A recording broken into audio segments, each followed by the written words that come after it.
નમસ્કાર મિત્રો, સ્વાગત છે તમારું આપણી આ યુટ્યુબ ચેનલમાં જેનું નામ છે ગુજરાતી જીકેની જમાવટ। આજના વિડીયોમાં આપણે વાત કરવા જઈ રહ્યા છે મિત્રો રાજ્ય સરકારના અલગ અલગ વિભાગોમાં જે કોન્ટ્રાક્ટ અને ફિક્સ પે પર કામ કરતા લાખો કર્મચારીઓ માટે રાજ્ય સરકાર દ્વારા મહત્ત્વના ન્યૂઝ બહાર પાડવામાં આવે છે। મિત્રો જાણીએ કે સમગ્ર સરકારી વહીવટીતંત્રને પાયમાલ કરનારી આ ફિક્સ પ્રથા અને કોન્ટ્રાક્ટ પ્રથા જે છે તે બંધ કરવાનો જે છે તે મિત્રો કાયદા પંચ દ્વારા સરકારને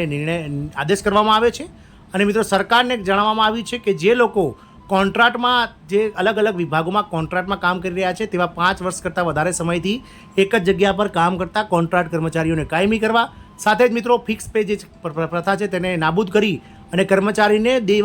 પહેલા દિવસથી જ મિત્રો કાયમી ગણી અને વિવિધ સરકારી લાભો આપવા માટેનું જે કાયદા પંચનો જે છે તે સરકારને આદેશ કરવામાં આવે છે। તો મિત્રો લાખો જે સરકાર વિભાગમાં કામ કરતા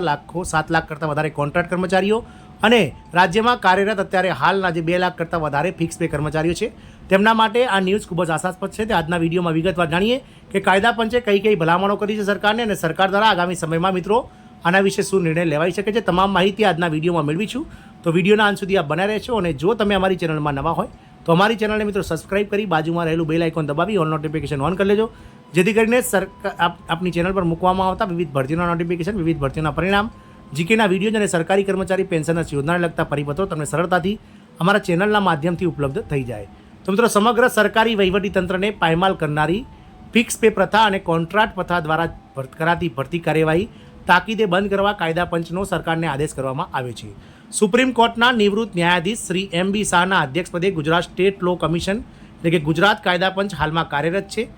ગુજરાતમાં સરકારી તંત્રમાં જુદા જુદા વિભાગોમાં તેમજ બોર્ડ અને કોર્પોરેશનમાં જુદી જુદી કક્ષાઓમાં નિયમિત કર્મચારીઓની ભરતી કરવાને બદલે ફિક્સ પે યા કોન્ટ્રાક્ટ આધારિત ભરતી વર્ગ 3થી માંડી વર્ગ 1 અને વર્ગ 2ના અધિકારીઓ સુધી નિમણૂક કરવામાં આવે છે। સરકારની ભરતી અંગેની આ નીતિથી યુવાનોનું આર્થિક અને માનસિક શોષણ થાય છે તથા સરકારી વહીવટીતંત્ર જવાબદેહી રહેવાને બદલે રામ ભરોસે ચાલે છે, જે સરવાળે ભયંકર નુકસાન કરી રહ્યું છે। રાજ્ય કાયદા પંચે તાજેતરમાં ફેબ્રુઆરી 2024માં સરકારને પોતાનો વિગતવાર અહેવાલ સુપ્રત કર્યો છે, જેમાં સ્પષ્ટપણે ફિક્સ પે અને કરાર આધારિત નિમણૂક તથા પ્રથા તાકીદે બંધ કરવા અને હાલ જે કોઈ આ પ્રકારની પદ્ધતિ હેઠળ ફરજો બજાવે છે તેઓને તાકીદે કાયમી કરવા જરૂરી યોજના બનાવવા આદેશ કરાયો છે। સરકારી કર્મચારીઓમાં ફિક્સ પે અને કોન્ટ્રાક્ટ તથા આઉટસોર્સથી કર્મચારીઓની નિમણૂક પ્રથાએ ભારે અસંતોષ, અરાજકતા અને અંધાધૂંધી સર્જી છે। જુદી જુદી કોર્ટ અને ખુદ સુપ્રીમ કોર્ટ દ્વારા અપાતા ચુકાદાઓમાં સરકારને ફટકાર લગાવવામાં આવે છે। આ અહેવાલમાં જણાવાયું છે કે મહત્ત્વની જગ્યાઓ પર નિવૃત્તિ પછી કરાર આધારિત નિમણૂકો થઈ રહી છે, જેમાં રિટાયર થયેલા અધિકારીઓ 62 કે 65 વર્ષની ઉંમરે પણ કબજો જમાવીને બેઠા છે।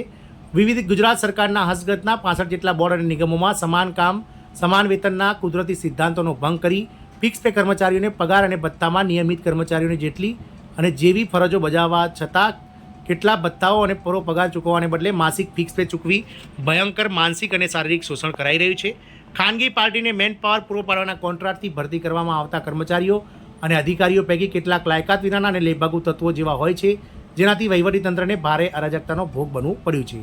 હાલ એક અંદાજ મુજબ રાજ્યમાં 1,45,567 કરતાં પણ વધુ કર્મચારીઓની આ પ્રકારે ફિક્સ પે, કરાર આધારિત અને આઉટસોર્સ દ્વારા નિમણૂક કરવામાં આવેલ છે અને તેનો ખર્ચ વાર્ષિક રૂપિયા 1,027 કરોડનો થાય છે, જેનો સીધો ફાયદો મેન પાવર સપ્લાય કરતી ખાનગી કંપનીઓને જ થાય છે અને સરકારી તિજોરીને તેનો મોટો ફટકો પડે છે। કાયદા પંચે સ્કિલ વર્કરના લઘુત્તમ વેતન દરમાં વધારો કરી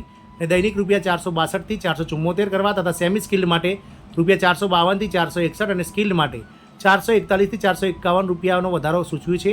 આવો વધારો દર 8 વર્ષે કરવામાં આવતો હોય છે। મિત્રો આમ રાજ્યના કેન્દ્ર કાયદા પંચ કે જેઓ સુપ્રીમ કોર્ટના નિવૃત્ત જજ MB શાહના અધ્યક્ષપદે ગુજરાત સ્ટેટ લો કમિશન દ્વારા નીમવામાં આવે છે, તેમણે સરકારને આ તાકીદે ફિક્સ પે અને કોન્ટ્રાક્ટની ભરતી બંધ કરી અને વિવિધ જે આઉટસોર્સ અને કોન્ટ્રાક્ટ કર્મચારીઓ જે વિવિધ વિભાગોમાં કામ કરે છે તેમની લાયકાતો યોગ્ય ચકાસી અને તેમને કાયમી કરવા માટે સરકારને મિત્રો સૂચન કરવામાં આવી છે। મિત્રો લોકસભાની ચૂંટણી બાદ સરકાર ચોક્કસપણે આના વિશે ચોક્કસપણે હકારાત્મક પગલાં લેશે અને સરકારે આના માટે ઓલરેડી પહેલાંથી જ મિત્રો જાન્યુઆરી મહિનામાં તમામ વિભાગો પાસે કોન્ટ્રાક્ટ, આઉટસોર્સ અને ફિક્સ પે કર્મચારીઓની જે ડિટેલ્સ છે તે માગી રાખી છે કે આગામી લોકસભાની ચૂંટણી પૂર્ણ થયા બાદ એટલે કે જુલાઈ અથવા ઓગસ્ટ મહિનામાં સરકાર ચોક્કસપણે આવા ફિક્સ પે કર્મચારીઓ અને કોન્ટ્રાક્ટ દ્વારા જે કર્મચારીઓ કામ કરી રહ્યા છે અને જેઓની લાયકાત યોગ્ય છે તેવા કર્મચારીઓ માટે ચોક્કસથી સરકાર દ્વારા કોઈ હકારાત્મક પગલાં ભરવામાં આવશે તેવી આશા છે। જય હિન્દ, અસ્તુ।